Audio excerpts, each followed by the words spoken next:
गुरुवार की प्रदोष पड़ती है तो शिव गंगा के स्थल पर निवास करते हैं। ये एकादशी शंकर से कह रही है कि आपका स्थान ये नहीं कि आप कैलाश पर मिले, उस वार को, उस तिथि के दिन, उस अनुकूल।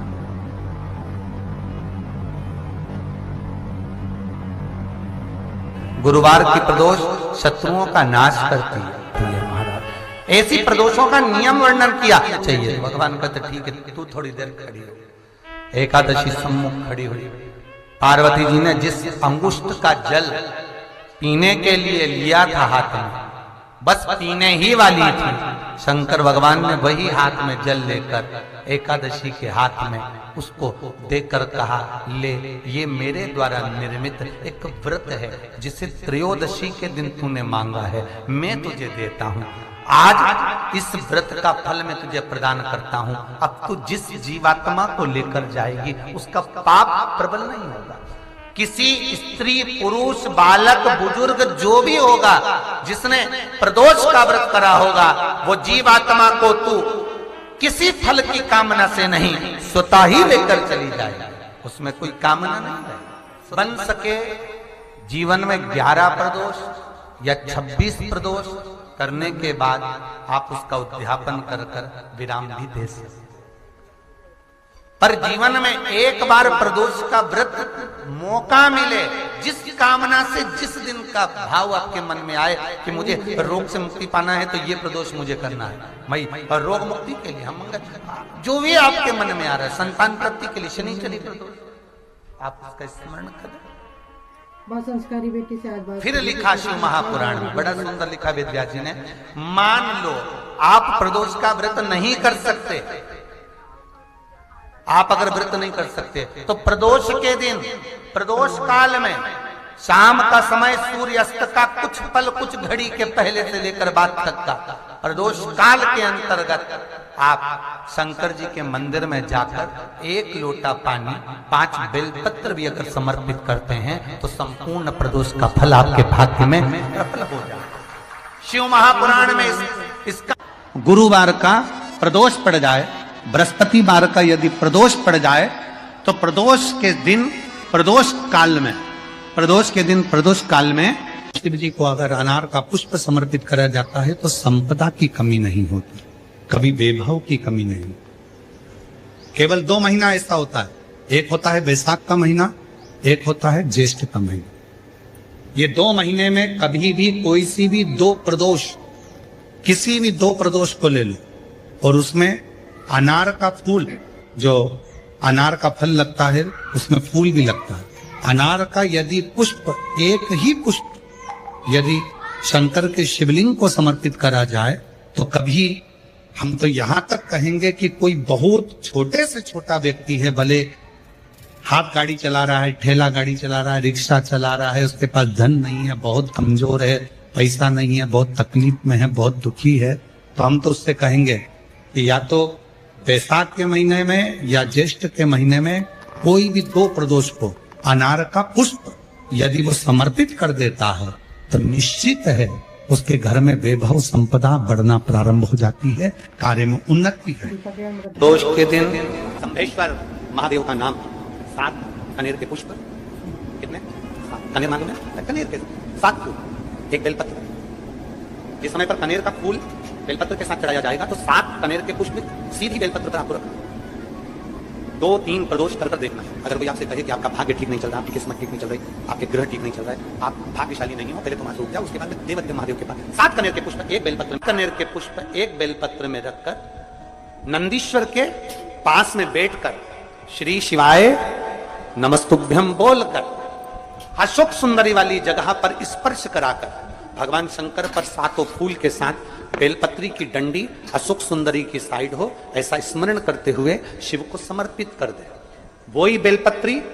5 बार नमः शिवाय या पंचाक्षर मंत्र, षडाक्षर मंत्र या श्री शिवाय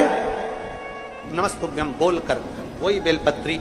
3 प्रदोष, 4 प्रदोष, 5 प्रदोष, 2 प्रदोष, जितने प्रदोष आप चढ़ा रहे हैं प्रदोष काल में, वो बेलपत्री लाकर अपने कक्ष में, अपने पूजन वाले स्थान पर रखते जाओ। 1 बेलपत्री 1 प्रदोष पर लाओगे, अगला प्रदोष आएगा, कितना अंतर पड़ता है आपके भाग्य बदलने में, आपको खुद मालूम पड़ जाएगा कि आपकी किस्मत कैसे बदल गई। मेहनत आपको करना है, श्रम आपको करना है, आपको लगाना है। और बेलपत्री और कनेर का पुष्प शिव को चालू करो प्रदोष चढ़ाना। किसी व्यक्ति ने अपनी जिंदगी में एक नियम बना लिया कि मुझे प्रदोष के दिन बाबा देवाधिदेव महादेव को एक कमल का पुष्प चढ़ाना है। और कई मौसम ऐसा होता है कि उसमें कमल का पुष्प नहीं मिलता, तो कमल गट्टा बाजार में मिलता है। देखा है आप लोगों ने, काला कलर का होता है कमल गट्टा। एक कमल का गट्टा भी यदि देवाधिदेव महादेव को, यदि कोई कितना भी दरिद्र है, कितना भी गरीब है, उसका कोई व्यापार नहीं, कोई व्यवसाय नहीं, कोई नौकरी नहीं, कोई चाकरी नहीं, कितना भी परिस्थिति से मारा हुआ व्यक्ति है, अगर उसने प्रदोष नियम बना लिया, प्रत्येक 12 महीने का मैं नियम लेता हूँ और पूरे 24 प्रदोष मैं बाबा को कमल का, जिस समय पर कमल का पुष्प मिल जाए उस समय पर कमल का पुष्प चढ़ाओ, ना मिले तो कमल गट्टा चढ़ाओ। पर जिसने प्रदोष का नियम बना लिया,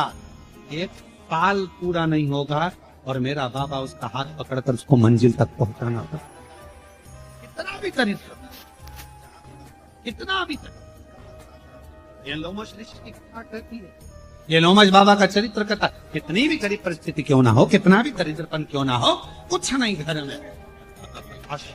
गुरुवार का प्रदोष पड़ जाए, बृहस्पतिवार का यदि प्रदोष पड़ जाए, तो प्रदोष के दिन प्रदोष काल में किसी शिवालय में जाएं, शंकर के मंदिर में जाएं, एक ही दिए के अंदर एक फूल बाती, कैसी बाती है, फूल बाती, और उसी दिए के अंदर एक लंबी बाती, 2 बाती। कौन सी बाती हैं, जम के बोलो जरा। एक फूल बाती, एक लंबी बाती, 2 बाती। एक ही दिए के अंदर फूल बाती, लंबी बाती दोनों रख लें। थोड़ा सा घृत की बातियां, तेल की बाती नहीं, घी की बाती रखें, और दोनों बातियां उसमें रखकर 3 बेलपत्र भगवान शंकर के मंदिर में लेकर जाएं। दिए को भी प्रज्वलित नहीं करना है। पहली बेलपत्र नंदीश्वर की, जो ऊपर का भाग होता है जिसको हम शिव तत्व भाग कहते हैं, नंदी के पीठ पर एक भाग होता है जिसको शिव तत्व भाग कहा जाता है, वो नंदी की पीठ पर जो भाग है वहां पर एक बेलपत्र समर्पित करें। दूसरा बेलपत्र आप जो माता पार्वती जी का, जैसे ये शिवलिंग है और ये गोल भाग है, ये माता पार्वती जी का हस्तकमल है, तो माता पार्वती जी का जो हस्तकमल है, इस हस्तकमल पर कहीं पर भी एक बेलपत्र आप समर्पित कर दें। और तीसरे नंबर की जो बेलपत्र है वह भगवान शंकर पर समर्पित कर दें। जो दिया आप लेकर गए हो मंदिर में, उसी दिए को नंदी और महादेव, इन दोनों को दर्शन कराते हुए अगर मंदिर के अंदर लगाने दें दिया तो ठीक है, ना लगाने दें तो दीप को बीच में बस स्पर्श कराकर, भले बाहर जाकर लगा दो, पर प्रयास करो वो दीप, वैसे तो बीच में नंदी और शिव के मध्य में वो दिया स्पर्श होना चाहिए। जैसे ये नंदी है और ये शिव है, तो इसके मध्य में दीप स्पर्श कर ले, भले उसको जलाने ना दे, पर स्पर्श मात्र कर कर अगर आपने एकांत में कहीं पर भी ले जाकर लगा दिया, उस दीप को जला दिया, तो गया हुआ कितना भी करोड़ रुपया हो, वो धीरे धीरे कर कर गया हुआ धन हमारा वापस आता ही है। कोई खाकर भी बैठ गया तो देगा जरूर, वो धन आएगा जरूर, कैसे भी आएगा, पर अपनी संपदा वापस। शिव तत्व की प्राप्ति है। शिव कथा कहती है, नंदी का एक पांव जो ऊपर होता है, आप लोग दर्शन करे होंगे शंकर जी के मंदिर में नंदी के, तो नंदी का एक पांव उठा हुआ होता है, एक पांव नीचा की ओर होता है।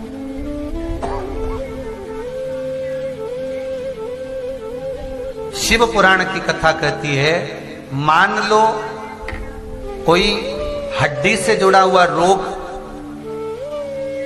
नेत्रों से जुड़ा हुआ, मस्तिष्क से जुड़ा हुआ कोई रोग रहता है, तो एक नीले कलर का फूल आता है महाराज, उस फूल में हल्दी डालकर गुरुवार का प्रदोष पड़ने पर जो नंदी के पांव के पास समर्पित कर देता है महाराज, उसका रोग धीरे धीरे समाप्त होने लगता है। लिंग पुराण कहती है कि नंदीश्वर भगवान के सामने जो पुष्प समर्पित करा जाता है उसको, ये तो लिखा था स्कंद पुराण और शिव पुराण, लिंग पुराण कहती है जो फूल आपने समर्पित करा उसको लाकर पानी की बाल्टी में डालकर आप स्नान भी कर सकते हो, उससे भी हड्डी के जितने रोग होते हैं उसमें आराम लगने लगा। जैसे कहीं शरीर नहीं चल रहा, हाथ झुन्न पड़ रहा है, हाथ काम नहीं कर रहा, हाथ में झुनझुनी आ रही है, कंपन आ रहा है, उसमें भी ये प्रयोग का पर होना चाहिए बृहस्पतिवार की प्रदोष। कौन से बार की? बृहस्पतिवार, गुरुवार की प्रदोष। बंदर वाले में इतना बल होता है, बंदर दरवाजे पर लगाने का अलग अलग क्रम है। जब घर में बच्चा नहीं होता 20-20 साल तक, 15-15 साल तक, 18-18 साल तक जब औलाद नहीं होती, 4 साल शादी के हो गए, 5 साल हो गए, दवाइयां भी ले रहे हैं, इलाज भी करवा रहे हैं, सब कुछ कर रहे हैं, फिर भी संतान नहीं हो रही, तब जब तुम्हारा मन कर जाए,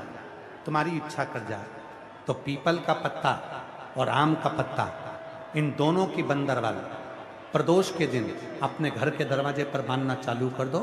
एक प्रदोष से दूसरे प्रदोष तक वो बंदी रहना चाहिए, फिर वो ठंडी करो, दूसरे प्रदोष से तीसरे प्रदोष तक बंदी रहना चाहिए। ऐसा जब 4-5 प्रदोष तक वो बंदरवाल बदलती रहेगी तो निश्चित है कि एक ना एक दिन मेरा भोले बाबा तुम्हारे दरवाजे पर संतान की प्राप्ति तुम्हारी गर्भ से जरूर कर। बंदरवाल में इतना फल होता है, बंदरवाल में इतना बल होता है। बंदर परमात्मा पर भरोसा करने वाला और प्रदोष का व्रत करने वाला कभी खाली झोली लेकर नहीं जाता, याद रखना। जिसने परमात्मा पर भरोसा करा है और जिसने प्रदोष का व्रत करा है उसको शिवजी ने आज नहीं तो कल, कल नहीं तो परसों दिया है। जिसने बाबा पर भरोसा करा, जिसने सोमवार पशुपतिनाथ ऐसे व्रतों को जो धारण करता है, कोई 16 सोमवार करता है, कोई पशुपति व्रत धारण करता है, कोई प्रदोष व्रत करता है, कोई सोमवार की अष्टमी का व्रत करता है, जो मांगा देगा।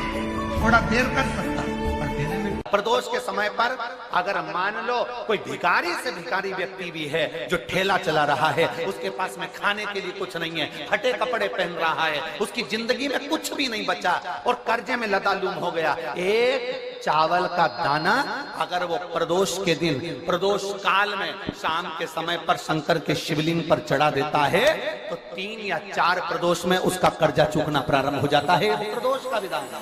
प्रदोष काल का दीप, प्रदोष काल की आराधना,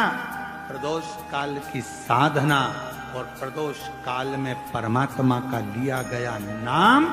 हमारे करोड़ों करोड़ों करोड़ों करोड़ों पुण्य को प्रबल कर देता है और हमारे पाप को छिन्न कर देता है। हमारे पाप शादी के हो गए, 40 वर्ष शादी के हो गए और औलाद है ही नहीं, डॉक्टर ने भी तब आखिरी में एक काम चालू करो, प्रदोष का दिन दोनों पति पत्नी व्रत चालू कर दो प्रदोष का, और प्रदोष काल में शाम के समय जाकर एक ही दिए में 2 लंबी बाती जानते हो ना, रुई की लंबी कपास की बाती, दोनों बाती एक ही दिए में रखकर पति पत्नी दोनों उसको प्रज्वलित करना प्रारंभ करें, बाबा संतान देकर ही रहेगा, औलाद आएगी ही।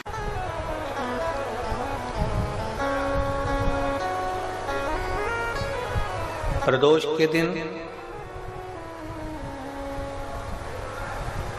यदि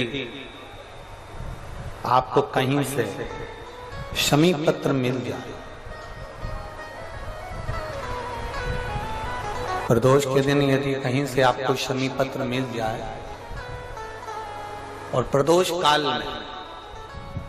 प्रदोष का जो समय होता है, शाम का जो समय होता है प्रदोष काल, 4 प्रदोष 5 प्रदोष आप कर देखिएगा कि आपका कोई काम है, कोई नौकरी के लिए आप अप्लाई कर रहे हैं, कोई समस्या बड़ी विकट आ गई है, कोई तकलीफ, बड़ा गला पकड़ रहा है बेटा, कोई तकलीफ विकट आ गई है, कोई समस्या विकट आ गई है, प्रदोष के प्रदोष काल अगर एक शमी पत्र भी आप घर के शिवलिंग को, अब ये करने के लिए आपको मंदिर के शिवलिंग नहीं जाना, अपने घर में जो शिवलिंग, चाहे वो स्फटिक का हो, पारद का हो कंकर शंकर का हो, लकड़ी का हो, जो शिवलिंग तुम्हारे घर में, कांच का हो, चाहे वो नर्मदा के कंकर का हो, नर्मदेश्वर हो, पाषाण का हो, जो शिवलिंग चांदी का हो, सोने का हो, तांबे का हो, पीतल का हो, जो शिवलिंग तुम्हारे यहाँ,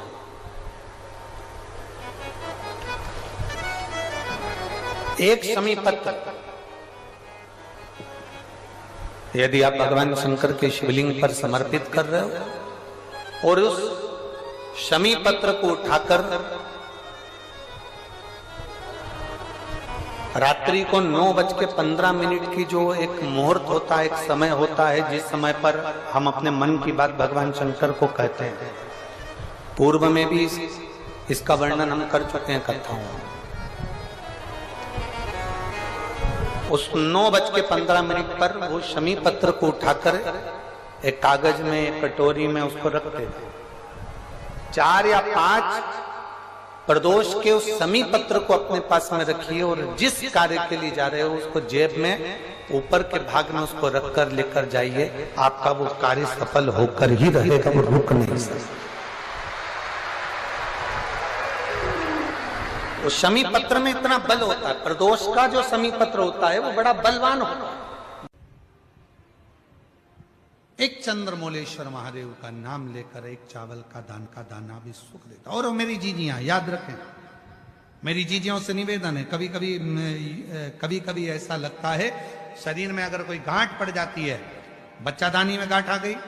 चेस्ट में गांठ आ गई, शरीर के कोई अंग में गांठ आ गई, घबराना नहीं है, डॉक्टर का इलाज करवाओ, दवाइयां लो, साथ में एक नियम बनाओ, प्रदोष काल में 2 दीपक शिव जी के मंदिर में लगाओ और एक चावल का दाना शंकर भगवान पे चढ़ाना प्रारंभ करो।